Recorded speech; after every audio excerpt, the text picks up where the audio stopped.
balance and family and love and, the world, like vibration. Yeah, it's enlightenment. Return to the Homes is my path for seeking enlightenment. I don't know how to explain it. Yeah, you're on the right track. That's what my intention was. It has a double meaning. What Return to the Homes is me kind of stepping back into creation. Stepping back into creation.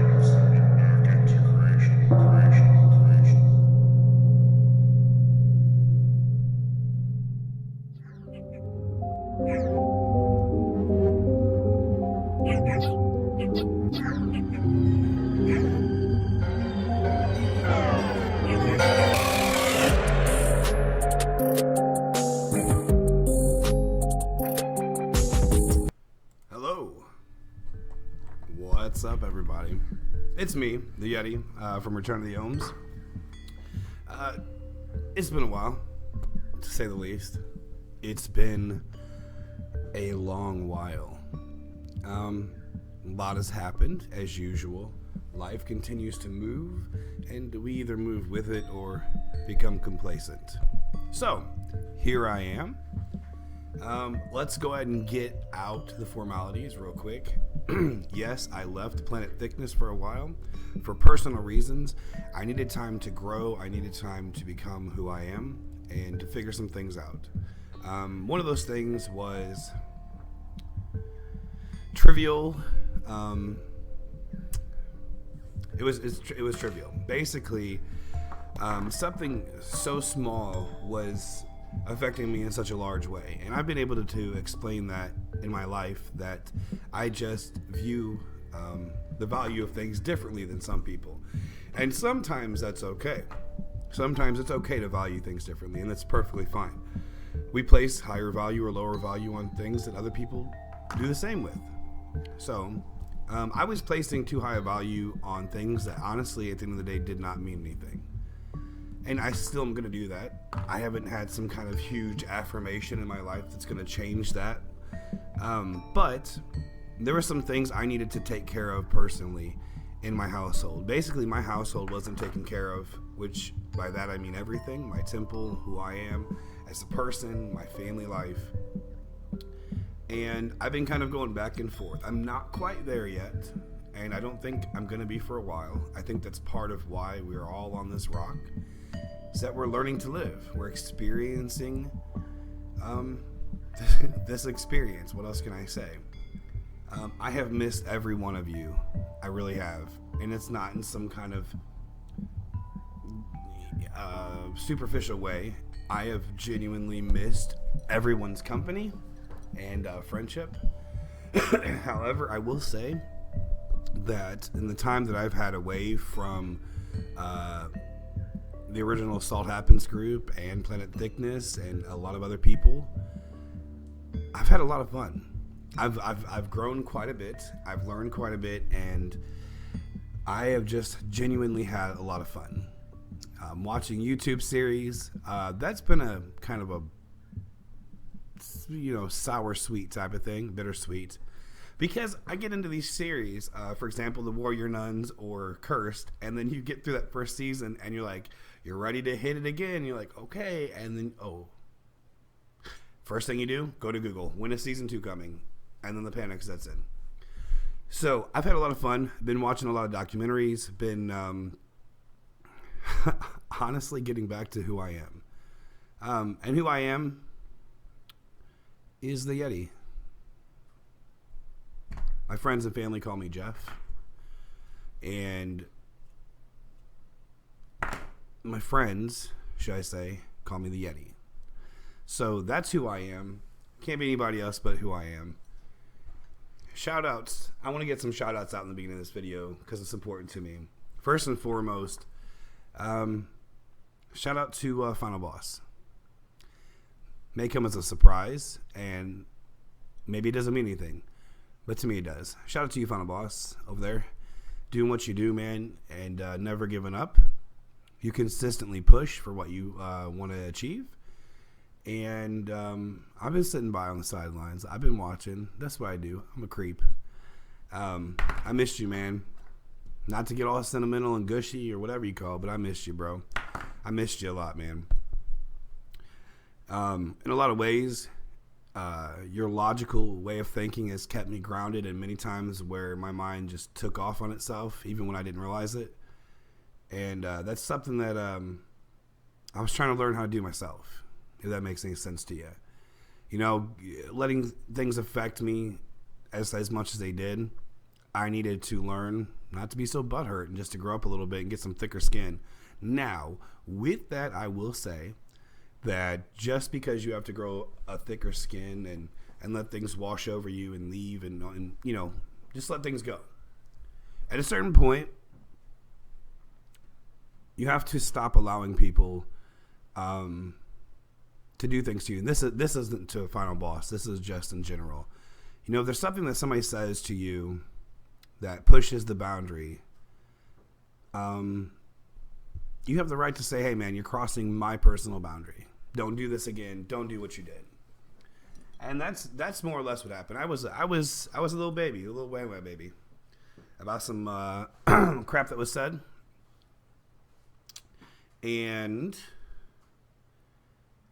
I just needed to get back, man. I just needed to step back and reevaluate some stuff in my life. And I did, and it's been awesome. I went from being really sick. We're still getting over it, though. There's no COVID in the house. There were tests administered. No COVID. So that's a good thing. However, this sickness, when you have kids at school, it just happens. So, like right now, I went from losing a lot of weight to kind of gaining it back. Winter's coming, chicken and dumplings. I never really liked chicken and dumplings before, side note.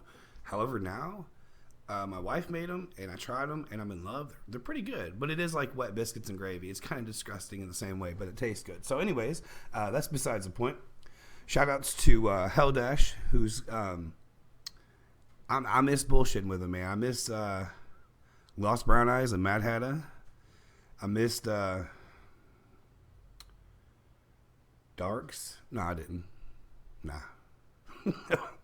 I missed y'all, man. Rhino, all of y'all. And if I forgot your name, nothing personal. So let's get this started now. The last time we talked, I believe it was about Missing 411, this documentary and book series that came out. If you haven't already checked it out, I'll put a link down in the description down below. You guys can go over there and check out Missing 411. I think it's on Netflix. I think you can also find it on YouTube, and you can find the books and stuff. It's really, really good. It's sort of this borderline conspiracy theory and series or documentary. So it teeters and it kind of toys with conspiracy theory back and forth a little bit. However, ultimately, all of the claims and cases are grounded in facts. So it's not like the people that are doing the documentary are reaching for these explanations and making assumptions and all this kind of stuff or interjecting their own ideologies. They're actually just taking these facts that they have and they're giving them to the audience. They do give you some of the thoughts that they think, but it's not like, it's not aliens, but it's aliens. It's not like that at all. So I recommend everybody that's watching this right now, go check out Missing 411. Without further ado, let's get into it. So, starting off, I'm going to pull up my handy dandy list here to keep on track, because this video is already taking longer than what it should have. So, let us move forward. Okay. So first of all, without further ado, let's return to the ohms.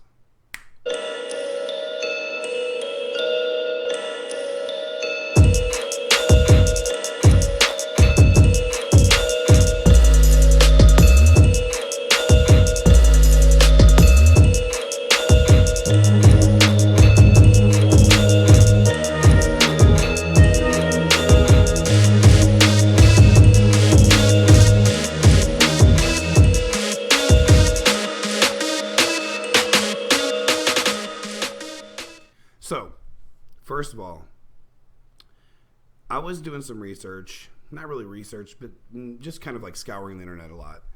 And I came across what I can only describe as an old textbook photo of a 50-foot snake. 50 feet. I want this to sink into everyone's brains. How long 50 feet is. They said that the entire width and circumference of the snake, like the snake's body, was the size of an oil drum. That's a freaking large snake, man. Like that is way too big to feel comfortable. And it's out in the desert. It's just slithering across the desert. And what boggles my mind is that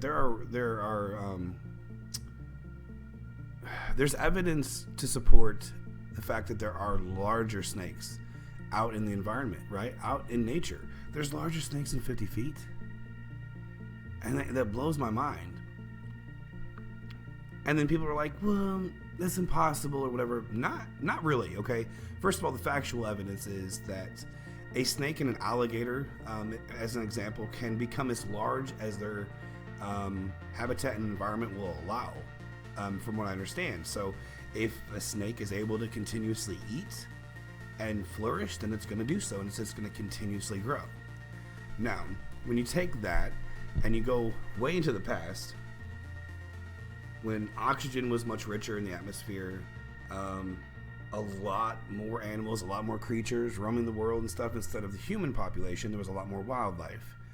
A snake could have flourished and been hundreds of feet long, right? And there's evidence to support that too as well, like the giant sloth caves. My brother brought that up, and apparently it's factual. So there's these huge, gigantic carved out tunnels.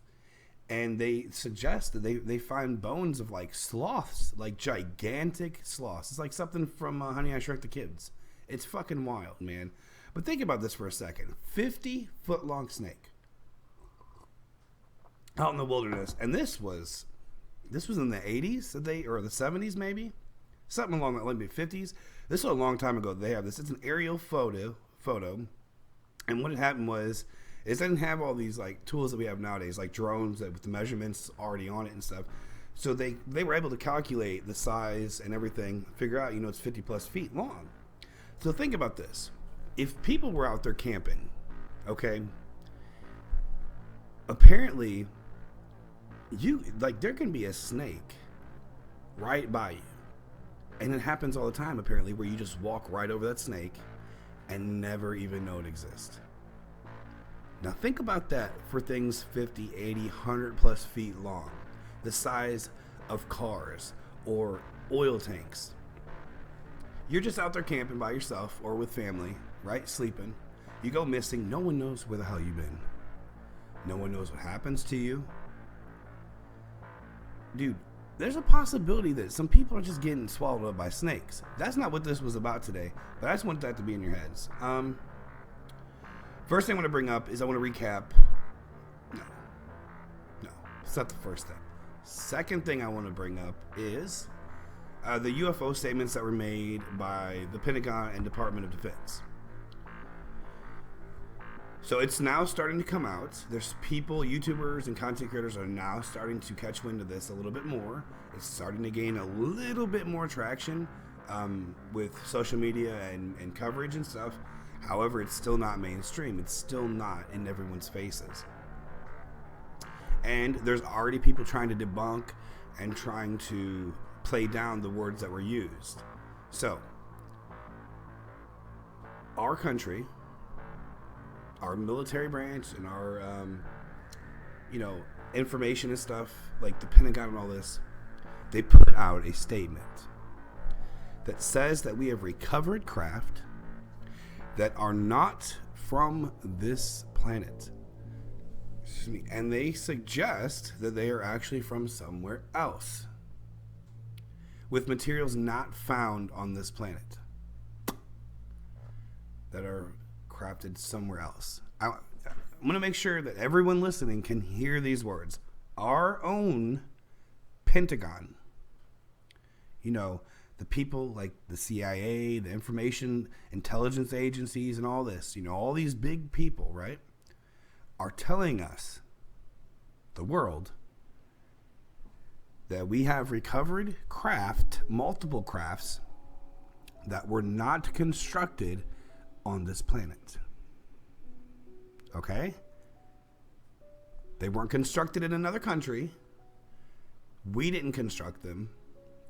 They weren't constructed on the moon. They were constructed somewhere far away with materials that we don't have access to. Materials that are not made by any combination of elements that we have here. For the last time, we're going to elaborate one more time. Our intelligence agencies, aka the Pentagon, is telling us, the American public, that we have recovered multiple crafts that were not made on our planet, on Earth. They were made somewhere else. Why is this not the biggest news in the entire history of news? Why isn't this on every freaking radio station? Why isn't this on every YouTube channel? Why isn't this on freaking every, headline news? Why isn't this anywhere else but in the hands or minds of a few? This blows my mind. This is a game changer. This changes absolutely everything that we know. So if we didn't create it, okay, follow along with me. If we on this planet did not create these ships, someone else did. An entity or a being that has the ability to think, process, logically, measure, all these kind of things, was able to create something and travel across the universe, and for some reason are here on this planet, right? So if they're on this planet, they're probably on a lot of other planets, maybe. I don't know.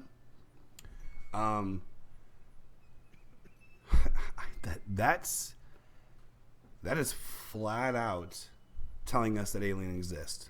Like that's what that is. You know what I'm saying? They don't have to say that little green men exist, but their craft exist, and now they're saying that this is not a conspiracy theory. This is not Yeti's gone crazy. This is legit. We have craft in our hands that was not made here. It was made from somewhere else.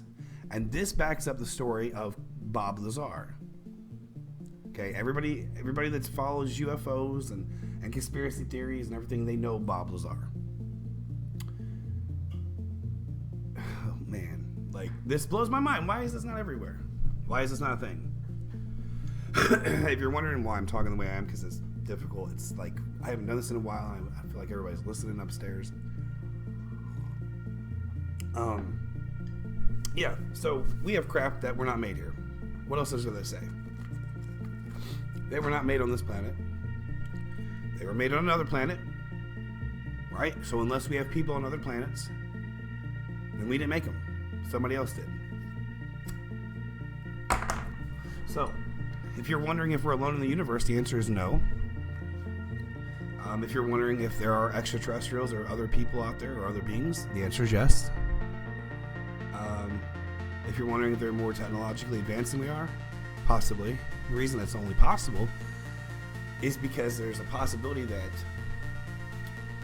just because we have to breathe oxygen and can't breathe water, or we have to eat food and expel it from our body, does not mean that every other creation or living life form in this galaxy and whole universe is the same way. Other life forms might not need to breathe. They might not even have eyes. They might not need to see. So when it comes to technology, from what I understand and have heard from these documentaries with Bob Lazar, right?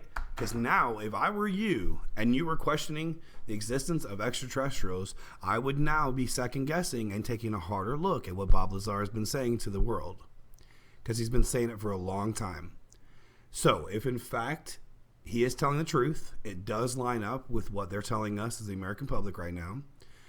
So let's just go ahead and take a shot in the dark here and assume that Bob Lazar is telling the truth, and that his depictions and stuff of the craft that he was able to mess with and see are true. There's no functioning wires. There's no functioning computer boards or electronics. Everything is energy. Magnets, electrical fields, vibrations. That one sparks my interest when I say that word, vibrations. So these craft don't have fuel. They don't have buttons with lights that you can turn on and off. No rocket thrusters, no propellers, none of it. They create. It's weird. It's like they create an energy field around them that displaces everything else. Right? So us, when we move through the world, we are placing ourselves through it. They, on the other hand, are moving the things around it, which is psychologically terrifying. Okay, and it's not because it's scary or horrific or anything. It's because of what this means for physics and all these kind of things, that you can take every amount of physics that we have, like the law of relativity, and you can literally yeet that mug out the door. Okay, relativity can go. We don't need it, because if you're able to displace energy around you and the world around you, then in a way this world is a hologram, right? Because how do I put this?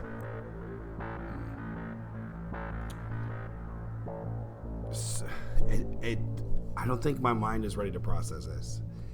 I don't think a lot of people have grasped it yet. Like I said, people are not realizing that this is happening.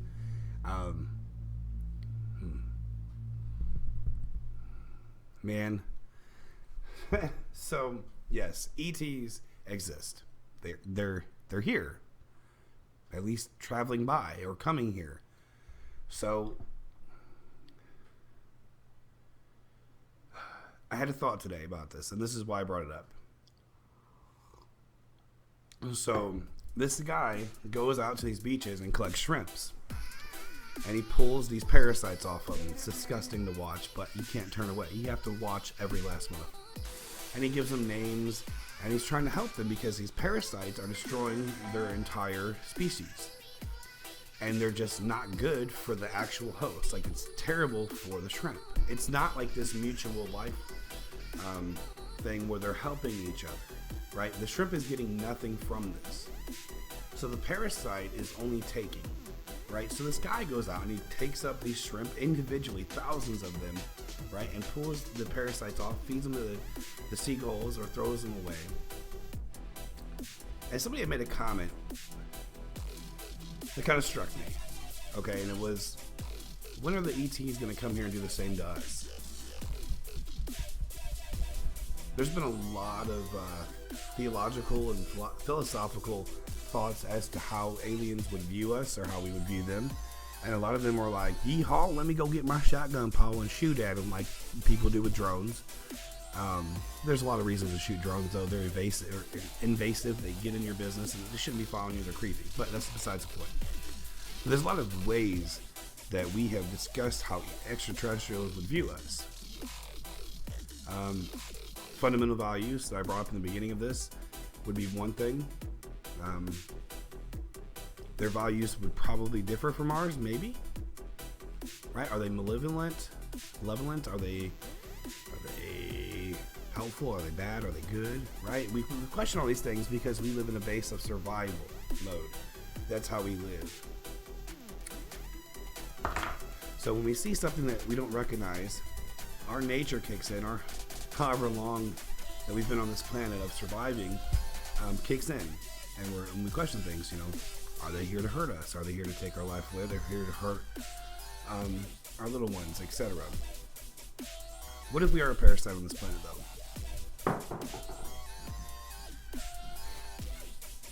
Who's to say that we're not? If a lot of these documentaries that we see are true, it starts to paint this picture, right? It's not just aliens, it's aliens.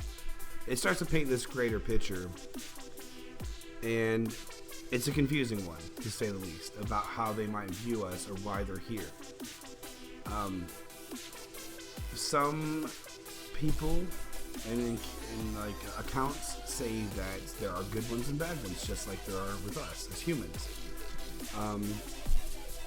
The military base encounters, nuclear base encounters, where they come by, they fly over, they mess with the equipment, The theory that they started visiting more prevalently and being known after some tragic events that we caused with nuclear capabilities.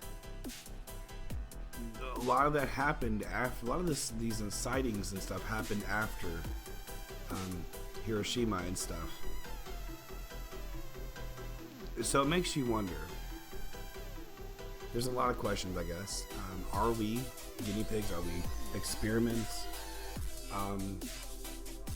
Did the universe spit out hundreds of thousands of different species of cognitive beings? I wouldn't say intellectual, because if you look at other life forms, who your gauge of intelligence needs to shift. So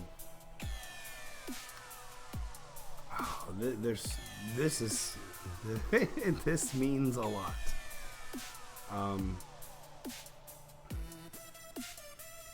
Are they trying to protect us from ourselves? Are they trying to help us?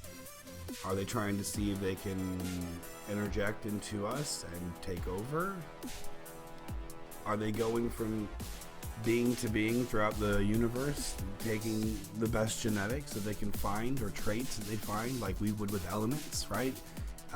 We are a what's the word? We're like a vampire.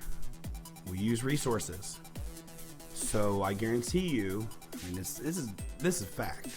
I don't even have to live in it to know that this is fact. Give us the capability to travel the star systems. First thing that people with the power and the capability to do so are going to do, other than exploration and advancing science or advancing our civilization, is going to be resource gathering. We're going to collect all the best resources that we possibly can from every place that we possibly can. That is unfortunately the mindset of a lot of our leaders, and has been for a long time. Now, another civilization might not do that. They might not need to go from place to place gathering material resources to build ships if they're already given the materials on their home planet, or I don't know. Maybe they're doing the same thing but with genetics. I mean, because if they're acknowledging that these craft exist, right? Then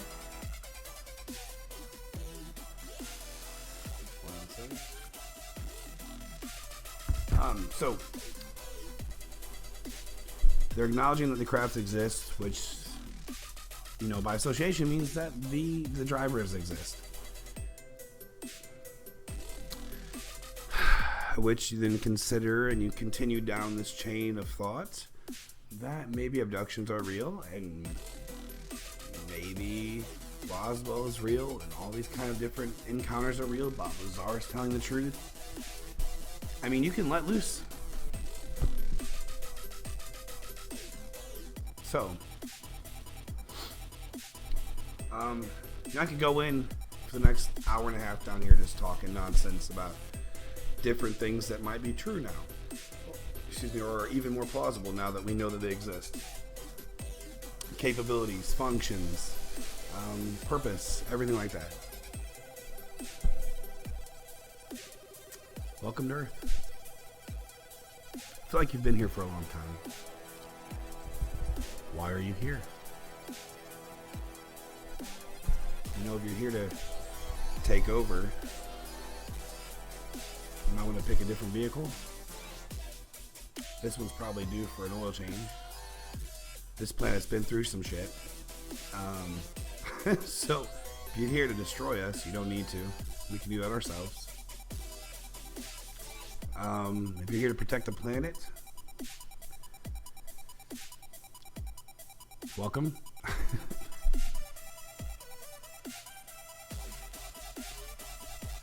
Aliens exist.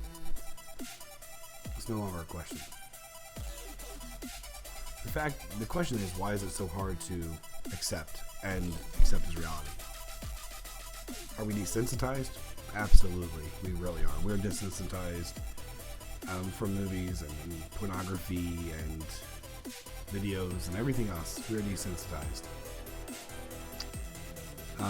Now, if a fleet of spacecraft came down tomorrow and it was all over the news. It's going to be a shock to the system. It's going to be like cold water being splashed in the face over and over again for a while. But just hearing those words, that the craft exists. Now, see, they had a couple of choices they could have made. The God could have said, okay, so the craft exists, and we also had the pilots. They didn't say that, though. But as far as I can tell and what I've read, when they recovered the spacecraft, they also recovered the bodies. And they were human. So I'm guessing that the same way that our president didn't really want to, he had kind of the same sentiment about this pandemic. He didn't want panic. It's already bad enough with the way it is. No need to add any fuel to the fire. So I think that if the Pentagon would have came out and said extraterrestrials exist and we have their craft, it would have been a little bit different. Maybe a whole lot different. But with just saying that the craft exists and they weren't made on this planet, they were made somewhere else, it doesn't really hit as hard at all. But it's catching up. It's catching up. Our headlines are clogged right now with political stuff. Man.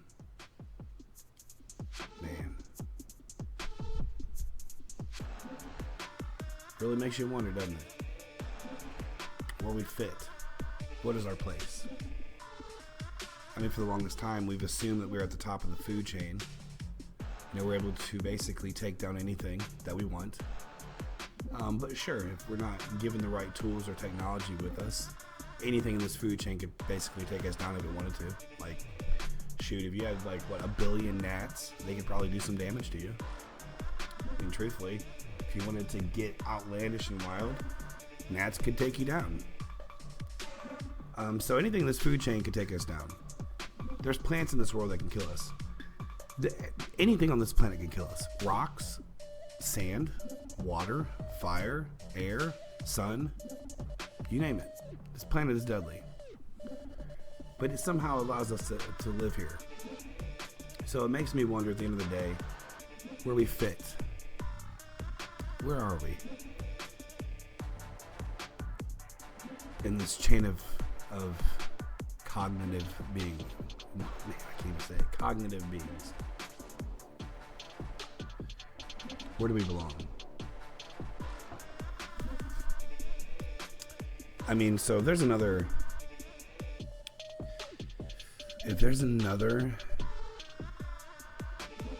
species or whatever out there, are there more? Are they the same? Are they different? Are they like us?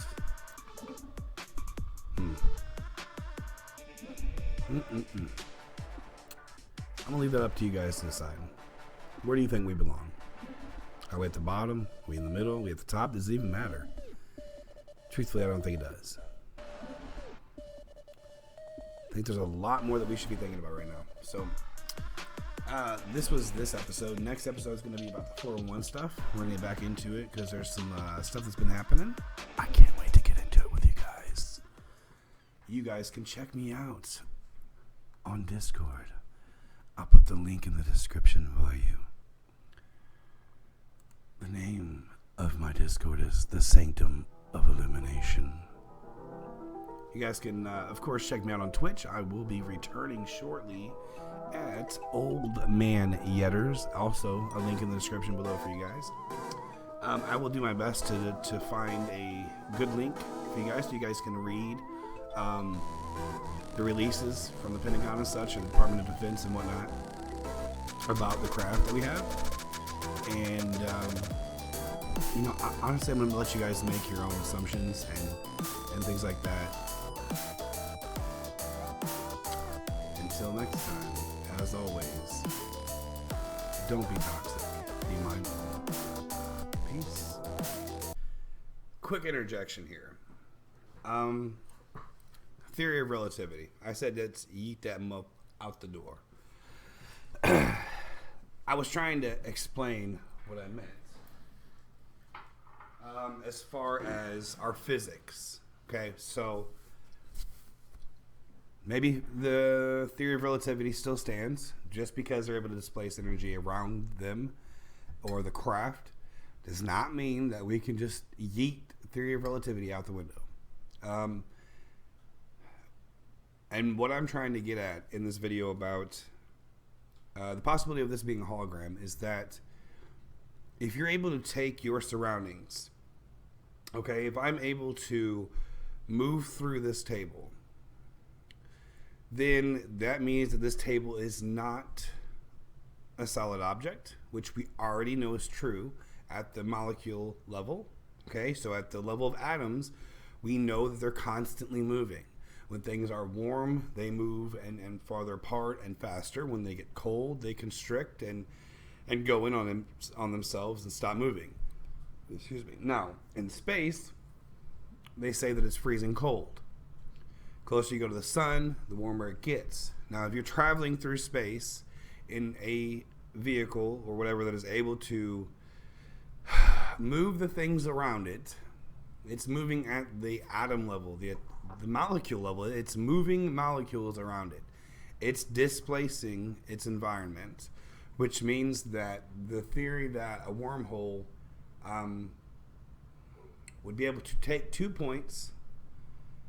So if you're trying to travel a straight line, instead of taking that straight line and you're able to bend that line, okay, from point A to point B closer to it, travel directly there, which backs up the way that Bob Lazar says that the craft work. This is a lot, man. This is I got a gold strand of hair. Look at that. Anyways, I'm not saying that this world is like a video game or anything like that, but nothing is tethered, nothing is solid. It's formed, but at the atomic level, it is a moving object. Like that theory that says that if you were to go fast enough, you can go through something, right? It's like a bullet. If you're able to shoot it, the velocity is high enough, it's going to go through an object. Right now, there's limitations and stuff like that. But think about this. So this craft is able to displace air. Okay? I don't know if the capabilities are capped and they can't, like, just phase, like,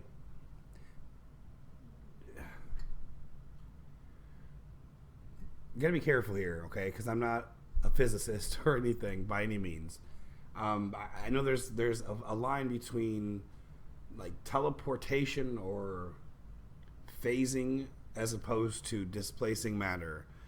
So going through the earth or something, like traveling through a wall, I think it works a little bit differently than displacing matter around it. Man,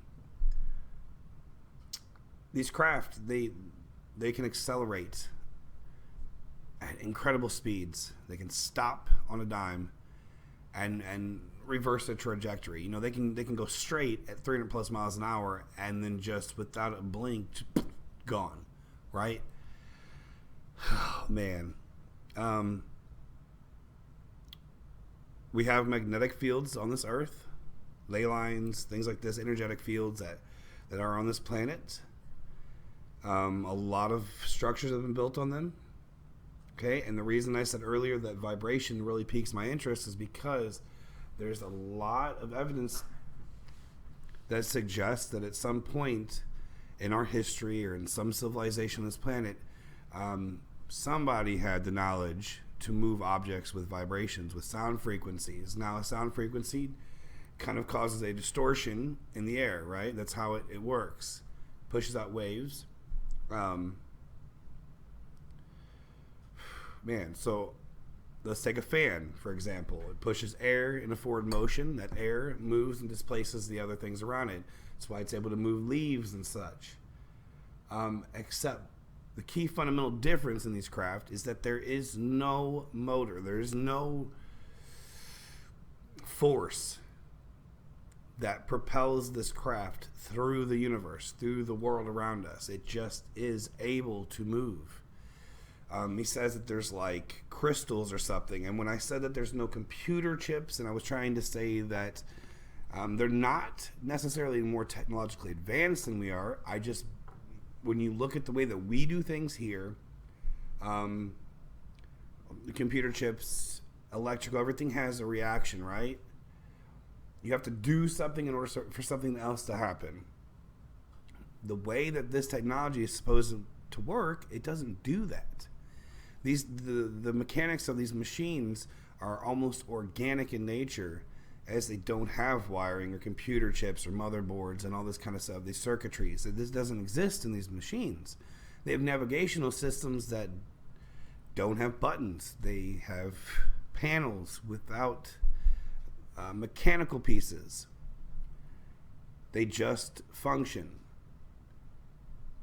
Who's to say that on their planets or wherever these things come from, that these technologies or these fundamental... I'm having a hard time putting a lot of this into words. Who's to say that these technologies, I'll just call them technologies, didn't already exist? If it's an organic thing, then possibly it's always existed in their world, and it's just kind of how things had always worked until they progressed to the point where they were able to harness it and form it. I guess, from what I gather, it's not possible with the elements that we have here. However, Bob Lazar said that we did recover some of the element 115 or whatever it's called and have it in our possession. But that's not made here. So, when I say that this is a virtual construct,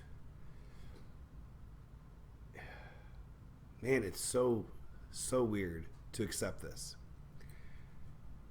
We kind of like propel and move and go forward through this world, while these craft and things don't necessarily have to do that. It's very weird. And the beings that drive them, if we're going along with this, supposedly, they can speak they can use telepathy and telekinesis and things like that. It's basically more or less Independence Day film without the crazy exoskeletons or whatnot. I don't know. So their core functionalities are way different than ours. I have so many questions. I know that at a certain amount of G-force, our bodies can't handle it. So it makes me wonder that if they're able to displace the energy around the craft, right, in the 300 miles per hour, one direction, stop, take off that way, that would probably snap our neck. I'm not sure. I don't know the mathematics about it. I think that would probably kill us. So I kind of wonder if maybe like displacing this energy around the craft, if it displaces somehow the effects. I mean, if the thing's able to travel through space and however much distance and time, well, man, I don't even know if time would exist in this. I have so many questions. I really do. And I hope I get heat for it. I hope you guys tear it apart and nitpick it. Oh, your relativity out the window, sir. Excuse me. I mean, well, we're taught our whole life that it took forever to learn how to fly a damn airplane, right? And now there's craft that are organic. It's not like they got into this craft and was like, rip out that computer system, give me that Intel processor out of there and let's put it in our stuff. Like, it didn't work like that. Like, we get into these ships apparently and there's no mechanisms. It's just organic. It reads your mind. I mean, they're working on technology like that. They've been doing it for a long time, for like wheelchairs and all sorts of different applications they use that for. They can hook it up to your brain waves and you can do things with thought and stuff. It's wild. It's absolutely wild. something that I'm going to be talking about anyways. I didn't mean to interject an entire 10 minutes onto this video, but it happened. It's a thing. It's here. So I apologize. Something I wanted to add, though, I love talking about and makes me excited, is I want you to go back in your mind to when humans moved as a herd, or, as cavemen. I want you to go back in your mind and envision a primal era of human existence, to where our only technology might have been fire. Imagine for a second that you go out hunting and you fall and an animal attacks you, rips a hole in you. You get saved by your group of people. They take you back. Unfortunately, it looks like you might die because infection is going to set in, the fever, and that's going to be it for you. Now, I believe that a long time ago, they probably had greater knowledge of herbs than we do nowadays. Sure, we have a lot of medications and stuff, but hold on. Think for a second, if you were to take a simple bottle of penicillin while somebody was dying thousands of years ago to the fever, or to infection. They were on death's door, and there was nothing that anybody could do. The tribal doctor couldn't fix it. The herbs didn't work. It was solidified. You were going to die. And you were able to step back in time with a time machine, okay, first of all, and just appear and held a bottle of penicillin or an antibiotic of any kind, and you gave it to that man or that woman, and they came back to life. It heals their wounds. Their wounds come back to life. You put antibiotic on it, you clean it off, you put a Band-Aid on it, wrap it, right? And you tell them it takes a little bit of time. It's not instant. 3 days goes by. They open the wound. The man or woman is back to life, moving around. The wound is healed. That would be called a potion. Legitimately. You can laugh at that. You can say that that's crazy. But that is what that liquid is going to be considered. Right? If you were to put any of this concoction into a liquid form and give it to somebody, that is considered a potion. Right? If someone was in a fight in medieval times and stabbed horrifically in a non-fatal part of their body that would somehow have led to a fatal demise, and you were to concoct a liquid antibiotic and give it to them, and their wounds were healed by antibiotic creams and things like that, and stitchers and all this, and they came back to life, that's considered a potion. We call it medicine. There were plenty of times in our past, like the Salem witch trials and such, where people were burned and horrific things happened to for far less. So I took this application and this way of thinking and applied it to other parts of our lives, and it blew my mind. I love thinking about this. When you do something as simple as turn on a simple light bulb in your house with a flip of a switch, or with speaking to your device, your phone, and saying, hey, turn on my lights. Boom. It's like, it's magic. It really is. I think, not only do we take for granted a lot of the technologies and such that we have, and the fact that my glasses are always sitting crooked on my head. It's going to bug me now, but we take it for advantage. We take it for granted. The fact that we're able to do these things that we do, and just a lot of this stuff is like magic. If you were to go back thousands of years ago and take this device, for example, and you explain to somebody, you're talking to them, they're riding on a horse or something, and you're like, hey, hold on one second, I gotta contact my brother. Okay, I'm gonna put you on a video call. Right? First of all, this right here has a very reflective surface.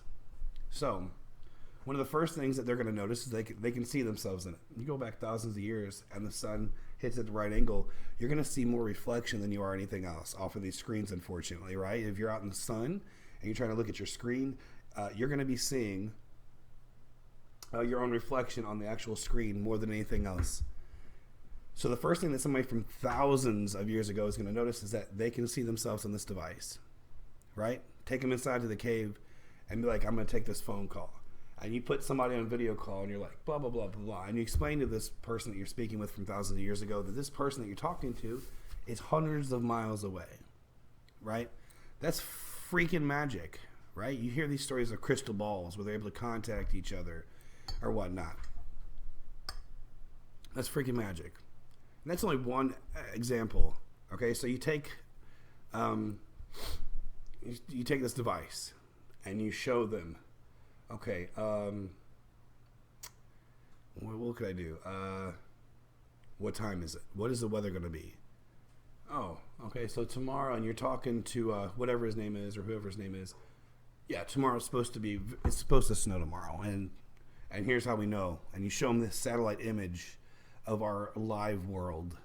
It is going to blow their freaking minds. That is magic. It's absolute freaking magic. The same for electricity, right? You flip a switch, or you can speak now and make the electric turn on like that, right? There's no getting oil and lighting things and setting it into a candle. You can walk into a room. You can invite this person from 1,000 years ago into your place and be like, okay, turn the lights on. And they're like, El Diablo. You know what I'm saying? It blows my mind. I love thinking about it. Cars is another thing. What else? What else would be considered magic? It's amazing. It blows my mind. We are living in the age of magic, also known as technology. So the reason this makes me wonder, okay? It makes me wonder because we have a lot of stories that talks about magical potions or wizards, right? And they're always portrayed as like, you know, that you have this wizard, right? Generic wizard goes into a dark cave, illuminate, boom, the staff lights up, or all the lights light up in a cave, or something like that, or I don't know. Oh, he's dying. Here, drink this potion. He'll come back to life. What if a lot of this stuff was grounded in technology? Right? Everybody knows the story of the Baghdad batteries, right? They were making batteries before we have a lot of these creations and advances that we take claim for, but they've been around for a long time. There's so much out there that we don't know, and I hope that you guys join me because this is only the beginning. It's still unraveling. I'm still getting a hold of what I'm going to be doing with this. I look forward to continuing this with everybody, and hopefully I am a lot more alive and loud going forward. So I apologize for the additional 18 minutes and 25 seconds of content. Peace.